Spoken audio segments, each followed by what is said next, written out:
Je m'appelle Diallo Ibrahima, je suis élève de la classe de première SMG 3 au lycée Michel-Ange.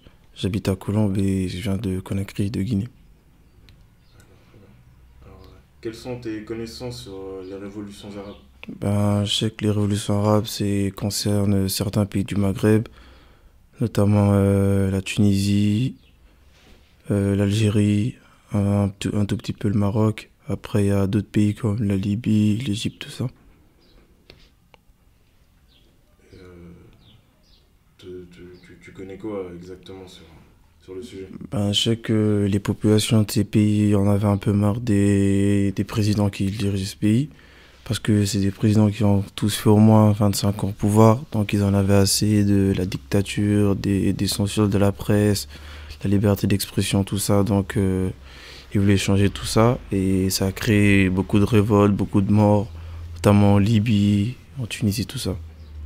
Et quelles sont tes pensées sur le thème?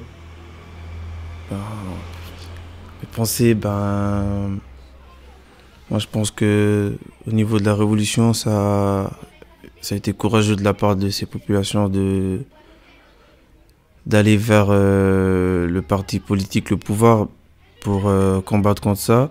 Ça, c'était de bonnes choses, mais après, c'est vrai qu'il y a eu beaucoup de morts, il y a eu, après, un problème d'économie, voilà quoi, il y a eu, les gens étaient après dans la misère, c'est ça qui faisait un peu pitié. Et comment t'as réussi à te renseigner sur le Je sujet? regardais de temps en temps, c'était à la une à l'époque, donc je regardais le journal, je lisais les journaux, et je voyais ça à la télé, je voyais qu'il y avait beaucoup de morts, beaucoup de gens qui sortaient dans la rue, qui voulaient la liberté dans leur pays, qui se battaient pour leur pays et qui étaient prêts à tout pour une démocratie.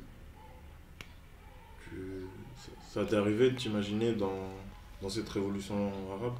M'imaginer, en tout cas, je sais que c'est quelque chose de pas facile à vivre, car je sais que j'ai vécu ça avec la Guinée.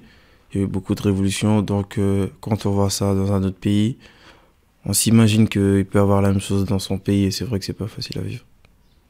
Et comment t'aurais contribué à cette révolution si...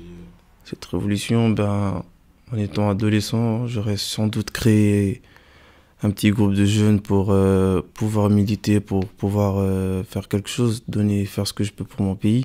Et si j'avais de l'argent au niveau financier, voilà quoi, j'allais aider les familles qui étaient pauvres, qui avaient besoin d'aide après cette révolution.